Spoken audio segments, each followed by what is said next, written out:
Don't you feel that, like, in all these film noirs, somebody's always like wearing like a bathrobe or a smoking jacket and just like pulls a, one hand in their pocket and they just like pull it out and they're like, yeah, see, got you now. Just wait till I whip out my other gun. Yeah.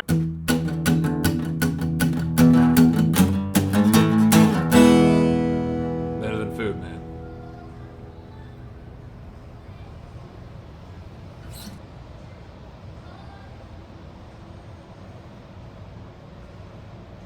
Good morning, everyone. Welcome to Better Than Food Book Reviews. I'm your host, Clifford Lee Sargent. Get that coffee.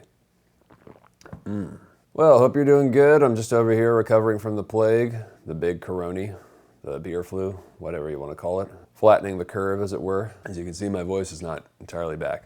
Unfortunately, I had to quarantine for several weeks, so I wasn't able to buy any food and had to resort to eating my library. Turns out books aren't better than food. No, it's even worse. We're moving to Florida. So today is the classic LA noir novel. Today is Raymond Chandler's The Big Sleep. Long time coming. Been meaning to read this for years. This was my first Raymond Chandler. The Big Sleep is a hard-boiled 1930s detective novel by the American-British author Raymond Chandler. Published in 1939, it's the first in the Philip Marlowe series, the detective Philip Marlowe. And it's the first Chandler that I've read. I've been meaning to for years. This is the first one. Classic LA noir crime fiction, saturated in cigarette smoke and soaked in booze.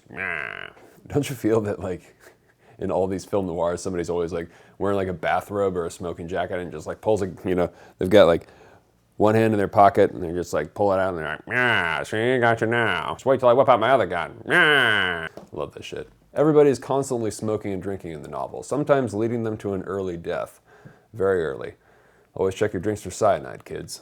It takes place in iconic 1930s Los Angeles. Grim, dusty, yet constantly raining, funny enough. It's always raining in Chandler's LA. This was recently proven to be physically impossible, by the way. It has literally never rained in Los Angeles, California. Never. This is easily discernible when you look at the streets downtown and get the smell. There's a wonderful interview that Chandler did with Ian Fleming, author of the James Bond novels, that I've linked to below, with Chandler discussing Los Angeles, how nobody had made an attempt to describe it in a realistic way when he wrote this. And speaking of LA, there's a local establishment in Hollywood, I believe, named Barney's Beanery, famous for its popularity amongst rock stars and its cool kid clientele back in the 70s. Most notably maybe the LA woman herself, the exceptionally cool and outstanding writer Eve Babbitt, who recently passed away, unfortunately. Well, check this out. David, friend, patron, and fan of the show, found out about her work via Better Than Food, and he lives in the area, and took the initiative to go speak with the owner of Barney's Beanery in order to have a bookshelf placed inside with vintage editions of books by Babbitt's, as a sort of memorial bookshelf, and I've been told that they're working on that now. That's awesome. Just wanted to acknowledge the great work and say damn fine job, my friend. Babbitt's was a wonderful author, had a beautiful and tragic story, and that's what LA is, that's what it's filled with, beauty and tragedy. It then quickly transitions to the crooked, corrupt, bizarre, and downright perverse, which is what this story is concerned with. LA is a city behind closed doors seen from the windows of cars. It's a hidden city in many ways. This story opens up some of those doors. In Chandler's world, everybody's corrupt. Everyone has secrets and is withholding information. No one is to be trusted. Nobody. You can't be too careful in this world. Just like you can't be too careful in today's world on the internet, which is why I'd like to tell you about NordPass, the sponsor of today's video. One of your most important secrets, and we all have them, is your password. And there are a lot of shady people out there on the internet who would love to know your password. You ever do that thing wherein you start using the same old password you've always used, but just in slight variations? So you inevitably have a whole bunch of passwords that start to resemble each other, but often you find yourself forgetting which variation goes with which website? Yeah, I was doing that for a while. Not a good thing to do. One needs to be more careful in this crazy internet world we live in. You can't just go it alone anymore. There's people out there who would love to cause you some serious financial ruin. So I suggest checking out NordPass. For example, do you use your Facebook account to log into every new website, application, or eShop because it's faster and easier? Have you ever wondered what could happen if your Facebook account is hacked? Well, let me tell you. Hackers would get a free shot of all the accounts that are linked to your Facebook. And we're not even talking about leaking your personal information, credit card details, and delivery address. There are even more serious crimes that could happen, such as identity theft, crimes committed under your name, loans under your name, etc. NordPass can help you avoid these situations. It's a simple, easy to use, and very secure password manager created by the cybersecurity experts who created NordVPN, the advanced online security and privacy app trusted by more than 14 million users worldwide. Wow. You can store all your passwords in one place, no need to memorize them all. You can access all of your logins with one single master password. You can log in faster as it has an autofill feature. You can generate secure passwords. As the more complex your password, the more secure your account. You can shop and browse faster and store your personal credit card information. Saves you time as NordPass syncs your credentials across 6 of your devices, so you don't need to type them in every time you pick up a new gadget. In the event that some of your data is compromised, it has a data breach scanner, so you can find out if your online account and credit card information was exposed, and what kind of data was compromised. NordPass is also a zero-knowledge password manager. Nobody else but you can see what's inside your encrypted vault. The NordPass team can't see your passwords, only you can. NordPass also has this funny thing where they've compiled the most common passwords, organized by country. So this year's most common password in the USA is 123456. Did I just guess your password? Then you need this. Fuck you is number 30, asshole is number 127.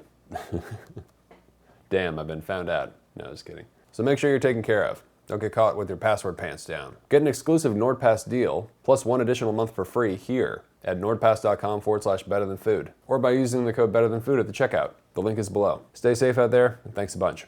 Any interior designer who's a fan of 1930s vintage decor will love this book. Chandler is spectacular at interior descriptions. The nature of the place Marlowe is inhabiting is described in great detail. It's a journey into a lost world, a lost era. 1930s and 40s California and Los Angeles. A world that we as a culture, well, I worship and have never seen in person, only in ghostly images on black and white celluloid. Naturally, what hits you first about The Big Sleep is the wit. Chandler's witty similes, they're famous. They're everywhere. Nobody can write like that guy, but many have tried. And his influence seems vast. I mean, you can definitely tell it in like the work of Elmore Leonard. You can even see it in Bourdain. So at the age of 38, private detective, or Seamus, as he puts it, Philip Marlowe, is so worn down and jaded you'd think he was 20 years older. Marlowe rolls with a detached, dead calm, cool exterior, masking his tremendous intelligence. He's hired to help an old, wealthy oil tycoon named General Sternwood, who is being blackmailed. His 2 daughters, Vivian Sternwood and her younger sister, Carmen, are trouble. Manifest. Carmen perhaps being the most trouble of the 2, and the first major character that Marlowe encounters in the foyer of the Sternwood mansion. And check this out. There's a gal named Martha Vickers who, in the film adaptation of this with Bogey and Lauren Bacall, played Carmen, and honestly, I think Chandler himself said this, she was basically like upstaging Bacall because the chemistry between her and Bogey was so strong, and you can see it from the first scene. It's perfect. And you know, they cut stuff out of the film, some particularly risque stuff that's in the book. The book is excellent. It's spicier than the movie. Don't get me wrong, the movie's excellent, but you want to read the book. Who the fuck is calling me? I don't have a phone. Marlboro, New York? Yeah, right. So he proceeds to be led by the butler into an orchid hothouse, where the old general is sitting in a wheelchair with a blanket. He's disabled at this point and sick, and he's quite old, in his 70s, waiting to tell Marlowe everything. He offers Marlowe brandy in this very memorable exchange, which he can no longer drink, and allows him to smoke, saying he still enjoys the smell. It may be perhaps the most memorable scene in the book. There's also the added issue of his recently missing son-in-law, Rusty Reagan, who married Vivian but recently walked out on her, without so much as a goodbye note to her, much less to him, and he really liked him. In the past, Reagan was a bootlegger, during the Prohibition era, and was also a soldier in the Irish Revolution. So, he would talk with the general and keep him company. So the general misses him and he wants to find him. And he's worried that Reagan's involved in this kind of blackmail setup. So things get real complicated real quick.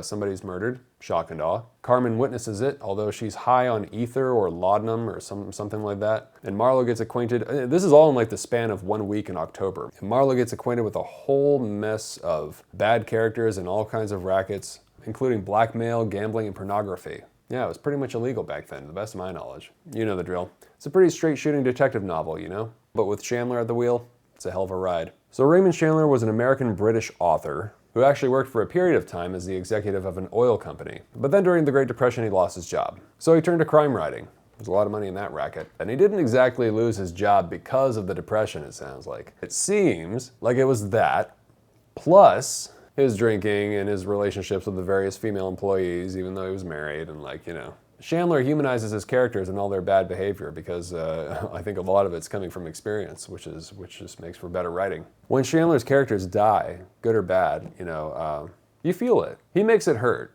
or at least he makes it physical, right? His detective stories aren't prim or proper or tied up in nice, neat narrative packages. That was a bow I put on top there. naturally. You know, he's all about atmosphere and characters, which you can tell from the narrative right off the bat. The gothic LA story, you know, the underbelly of the City of Angels. You know, the whole, like, it was a dark, stormy night and I was already 3/4 through the bottle kind of thing. He's not as concerned with perfectly tying up the plot, because I think, you know, to some degree, you know, his work really transcends the whole mystery genre fiction thing. I mean, he's actually writing literature, but he's disguising it in the form of a detective story, of detective pulp fiction or whatever, with all the cliches that accompany it. But within this framework, within these limitations, he's actually writing about the human condition. And it's not always apparent, because often it just feels like, you know, follow the ball, follow Marlow's threads, right? Try and figure out who done it and why. And that's the least interesting part of the book for me. I mean, really, the characters, their relationships, and sort of the tragedy of the whole thing, the inevitable tragedy of all these different people trying to get through life, trying to get through a very, very difficult life, whether or not they have money. That's the really fascinating part. That's the reason to read the book. And that's the greatest thing about the book, save for Marlow's desert dry humor. Perfect example of this would be when he confronts somebody who's been following him in a car. So he goes up to the car that's been following him for a few days, and he confronts this guy. A small, bright-eyed man was pressed back into the corner behind the wheel. I stood and looked in at him, the rain thumping my back. His eyes blinked behind the swirling smoke of a cigarette. His hands tapped restlessly on the thin wheel. I said, "Can't you make your mind up?" He swallowed, and the cigarette bobbed between his lips. "I don't think I know you," he said in a tight little voice. "Marlow's the name. The guy you've been trying to follow around for a couple of days." "I ain't following anybody, Doc." "This jalopy is. Maybe you can't control it. Have it your own way. I'm now going to eat breakfast in the coffee shop across the street. Orange juice, bacon and eggs, toast, honey, 3 or 4 cups of coffee, and a toothpick. I am then going up to my office, which is on the 7th floor of the building right opposite you. If you have anything that's worrying you beyond endurance, drop up and chew it over. I'll only be oiling my machine gun." The book is just as dark as it is humorous. So what is the big sleep, right? You know, I was wondering this, like, close to the end of the book, kind of like the perfect time. So I'm thinking like, oh, yeah, so what is the big sleep? Well, you have to get through the whole book to find out, but I think you can guess. Eventually, we all have the big sleep, if you get my drift. The last pages are some of the best I've read, and, you know, I'm going to read them. I normally don't do this, but this writing is so fucking good. I have to, because if the review goes without me reading, I mean, basically the best part of the book, I don't feel good about that either. So I want to read it more to you than I don't want to. So if you want to read the book first, then come back later and appreciate the whole thing in entirety, and, you know, click on the link below. I went quickly from her down the room and out and down the tiled staircase to the front hall. I didn't see anybody when I left. I found my hat alone this time. Outside, the bright gardens had a haunted look, as though small, wild eyes were watching me from behind the bushes, as though the sunshine itself had a mysterious something in its light. I got into my car and drove off down the hill. What did it matter where you lay once you were dead? In a dirty sump, or in a marble tower on top of a high hill? You were dead. You were sleeping the big sleep. You were not bothered by things like that. Oil and water were the same as wind and air to you. You just slept the big sleep, not caring about the nastiness of how you died or where you fell. Me, I was part of the nastiness now, far more a part of it than Rusty Reagan was, but the old man didn't have to be. He could lie quiet in his canopied bed with his bloodless hands folded on the sheet, waiting. His heart was a brief, uncertain murmur. His thoughts were as gray as ashes. And in a little while, he too, like Rusty Reagan, would be sleeping the big sleep. On the way downtown, I stopped at a bar and had a couple of double scotches. They didn't do me any good. All they did was make me think of Silverwig, and I never saw her again. So yeah, the book was adapted, of course, as many of us know, into the 1946 masterpiece starring who is, I've decided, my favorite actor of all time, Mr. Humphrey Bogart, Bogey, and of course his future wife, Lauren Bacall. And the script was created with the help of none other than the Southern Gothic master himself, William Faulkner, in the throes of his dark Hollywood chapter, no doubt. Poor gent. The film differs slightly from the story and plot. I mean, it's more of like just a condensed or reduced version. As in the book, the mechanics, the relationships between everybody it's really complex. You have to, it's a real game of follow the ball, you know. But it's terrific. And you know, the film is toned down as well, like I mentioned. The book contains more sinister displays of character, and of course the literary fatalism at the end, which I think knocks the whole damn thing out of the park. It really just like sets the bar for, you know, noir fiction, for crime writing, for everything, so many things. There is also one of the most clever lines and actions to win a fight ever displayed in literature or film. And if you watch the movie, it's when MARLOW is fighting the guy outside of Geiger's house, and he says like, "Hey, don't you need this?" And he like throws the guy's gun at him that he's stolen. So it's between them, and when the guy dives for it, Bogey just kicks him in the face. It's the most amazing, simple action to win a fight. In the book, he punches him, which doesn't really, the mechanics of the fighting, it just doesn't really work as well, but it's fucking hysterical. You know, Howard Hawks, who directed the film, I assume, or Bogey, I don't know who decided he was just gonna, you know, just kick him, but it's just such an easy, simple move, because this kid is just blinded by his need for the gun, and Bogey just like, it's just merciless. It's so cold, but it's so funny, because it's so humiliating too, because it's just like a joke that he fell for. It's perfect. It's one of the greatest scenes in cinematic history. We were laughing so hard. Better than food. So what did I dislike? Well, sometimes a novel is in danger of putting you in a big sleep, honestly. At least me. It gets boring in the middle. It's repetitive and the characters only go so deep. There's opportunity to get in there and go deeper in more interesting ways, but for the most part, Chandler kind of swims in the shallow water, so to speak. When he does go out into the deep stuff, it's exceptional, it's brilliant, it's excellent. Unfortunately, it is, whether intentional or not, brief. So I thought you could probably cut out about 50 pages from the book, probably cut out 50. And but you know, maybe you just wanted to sell books, maybe you had to like spread it out a little bit, I don't know. Yeah, 2 or 3 scenes in there probably could have been nixed. They're not really memorable. Maybe the stuff with Eddie Mars, I don't know. Eddie Mars just wasn't really a particularly strong character to me. It's just my opinion though. So you should read it. Well, anyone who enjoyed that Georges Simenon book I reviewed a while back, Act of Passion, which takes place in the French Riviera, you know, and somebody recommended in the Discord channel, another of his, Dirty Snow, which I actually have on the shelf and can't wait to get to. So I'm looking forward to that one. Also, if you enjoyed Nada by Jean-Patrick Manchette, and I've also got another of his on the shelf I need to read as well. This is 101 stuff for any film noir or detective fiction or crime fiction fan. So all of you who are into that stuff probably have already read The Big Sleep or already know about it. So, I mean, this is not news, right?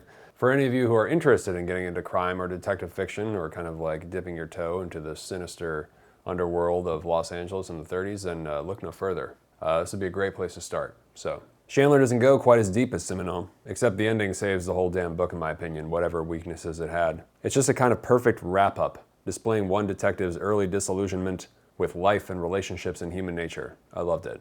Better than food. Coffee time. For those of you who are new, thank you very much for stopping by and watching. I take the names of all the patrons on Patreon who have donated $5 or more per video to the show, and I place their names in this mason jar. And for every review I do, I pull out a name, and whoever's name I send out, I send them a hard copy of the book I'm reviewing, plus a bag of coffee, roasted by yours truly. And the coffee is delicious. If you would like to get in on that and help support the show, I sincerely appreciate it. You can go to patreon.com/books-are-better-than-food or click on the link below and donate $5 or more per video. Thank you very much. For $1 or more, you'll get access to the Patron-Only Reviews, the Discord channel, plus a Better Than Friday newsletter I send out every Friday, which is just a list of 5 different things that I'm interested in at any given time. Could be books in the pipeline, music, films, articles, changes week to week. If you think we have similar tastes, I think you'll get a lot of value out of that. And there's tons of them posted already, so feel free to check them out. Plus, if you want to talk with other people about books, the Discord is great for that. Plenty of awesome people in there. They all have great taste. Unfortunately, international shipping is not included. Sorry about that. Thank you very much to all the patrons for helping keep this whole project going, and best of luck. Okay, here we go. Amanda. Hey, awesome. Amanda S. Amanda's awesome. She's a friend and has been very supportive of the show and also our bookstore, which you can find the link for in the description below. We're taking a little hiatus right now while we move across the country. But yeah, we shall have the bookstore up and running again when we are all settled over there. There are some things still available. If you're interested, you can check it out below. But yeah.